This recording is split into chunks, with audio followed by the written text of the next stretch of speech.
I wanted to discuss real quick about, you know, exercises being dangerous and what you should or shouldn't do, and why that is it's a completely unhelpful way to look at things, right? Now, I posted this on Instagram about how every person has a certain amount of compensation, and once you run out of compensation, right? That's when you get injury. Injury is when you have ran out of compensation. So the thing is, with that, you can build more compensation into the system. And how would you do that? Well, as your tissues, your muscles, your tendons, your ligaments, your bone, your strength, and your coordination increase, you get more and more compensation. So let me kind of make that real world and practical. Like, the stronger and more flexible and more coordinated you are, the the more things can happen to you that you can do and not break. I'll give you I like extreme examples because they kind of show the ends of the spectrum. So like an old person, okay? When somebody, actually not even an old person, I'll just say somebody who's weak, physically weak, not super coordinated, and doesn't really work out, which is most people. When a person falls, right? There's a couple of things there. If they fall, like, I know, shouldn't laugh, but I know somebody who they got they fell down, and what's supposed to happen when you fall? You should know how to fall down. But the inability to put your hands out in front of you to break your fall, the inability to move your leg fast enough to adjust your center of balance, your center of gravity, right? Since you don't have that strength, coordination, flexibility, okay, you you end up falling on your face instead of just falling down, putting your hands out, or tripping on something but being strong enough to adjust, versus where somebody who isn't as strong, they they hit something with their foot, and then they, next thing you know, they're on their face, right? um Another thing, let's say the person is able to get their hands out in front of them, and they break the fall, right? Like, they don't hit the floor with their face, and instead they put their hands out and they brace.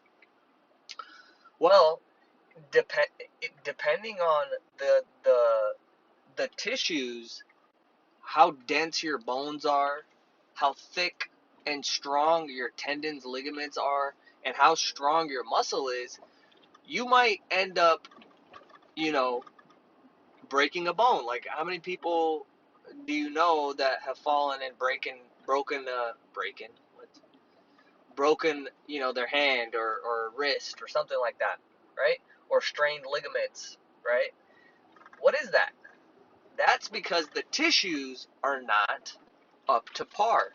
The tissues cannot, there's only a certain amount of force that those tissues could take because they haven't been grown, right? And so they run out of compensation fairly quickly.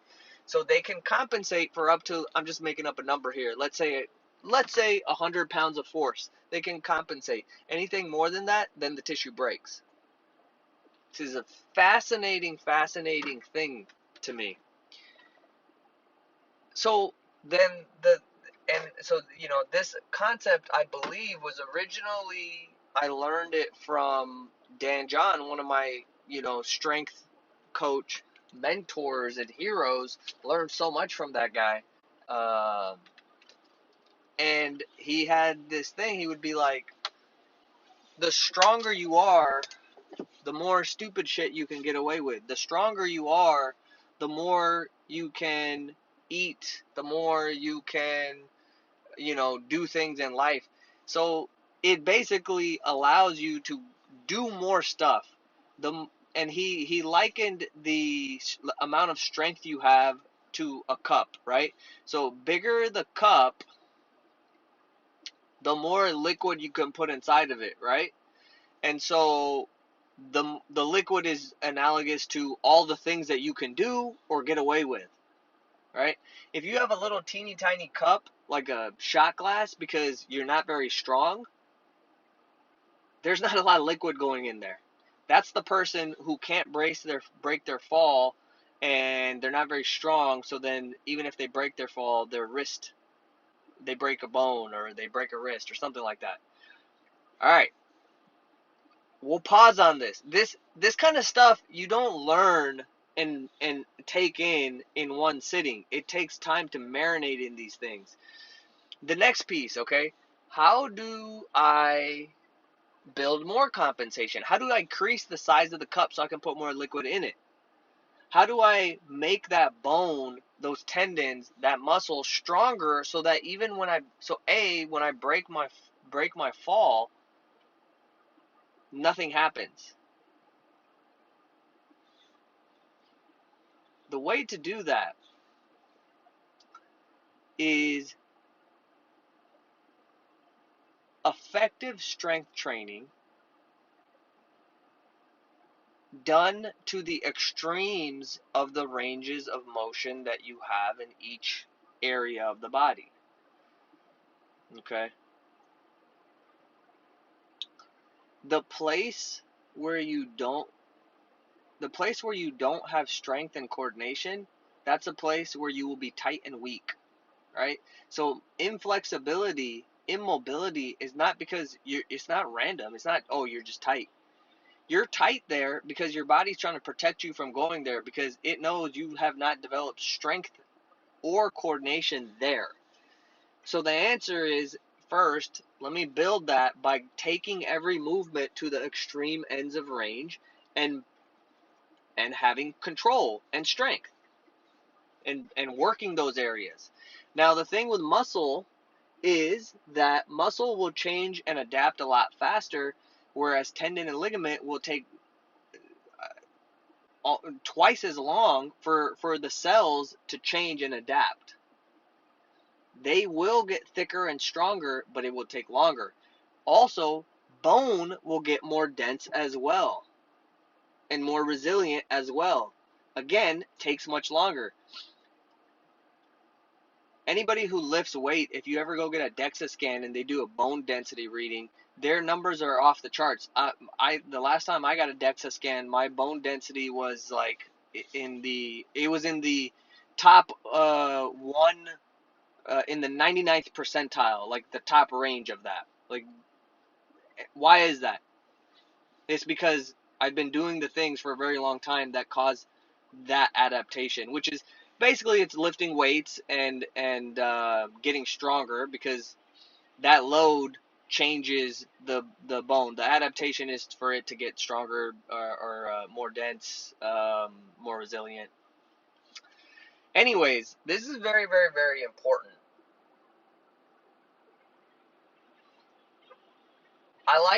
I'm gonna throw one more concept out here, okay? Here's the thing. If you have a metal bar and you keep bending it, eventually it breaks. There's a certain amount of compensation that's built into it. It can't give you any more than that. That's it. Whatever it was designed with, that's all you get. Now, here's the amazing thing about the body. You have a current level of compensation, but unlike the metal bar, your tissues adapt and can change. You're a biological thing that can become stronger, have thicker tendons, stronger bones. So like it would be similar to this, like if you were bending that metal bar or placing a load on it, and then the bar got thicker and stronger. In the metal bar's case, that's not going to happen. In the human body's case, that happens. That is going to happen.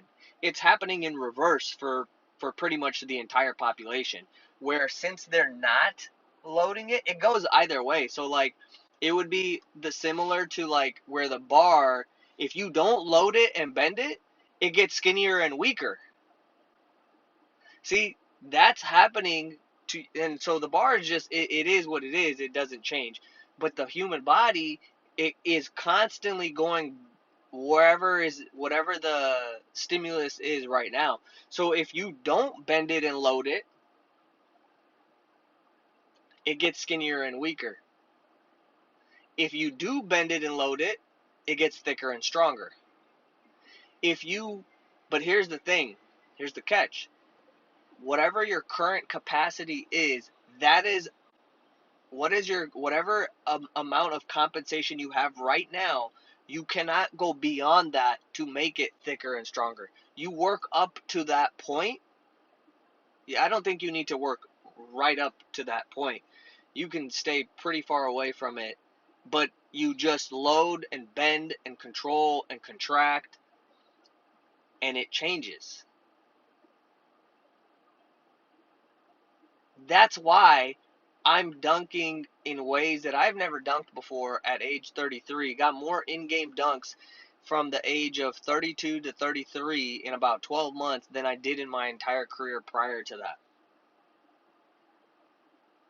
I think I've had like 5 or 6 in-game dunks these last 12 months, and I'm just scratching the surface. And prior to that, from age 31 down to 18, when I first got a sloppy dunk, I probably had, I don't know if I probably had 5 in-game dunks ever. I can remember them all because they didn't happen all the time.